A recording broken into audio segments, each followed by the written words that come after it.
আসলে আমরা প্রবাসে অনেক কষ্ট করি হয়তো যাতে আমাদের ফ্যামিলির সবাই ভালো থাকে।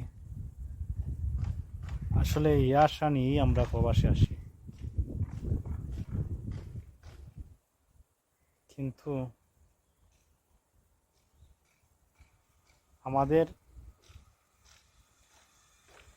অনেকেই অনেক প্রবাসী সমস্যার মাঝে থাকে। কেউ ফ্যামিলিগত, কেউ হয়তো নিজের ব্যক্তিগত, অনেকেই অনেক সমস্যা নিয়ে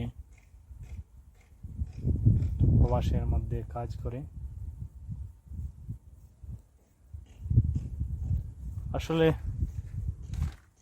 এগুলো হয়তো সব কিছু বলার মতো না। অনেকেই অনেক টেনশন থাকে। আসলে কাজের ফাঁকে ফাঁকে যারাই টেনশন করে না কেন, হয়তো এই টেনশনে অনেক সমস্যায় দেখা দিতে পারে। আসলে সবাই এই টেনশন থেকে বিরত থাকার চেষ্টা করব সবসময়, ইনশাআল্লাহ।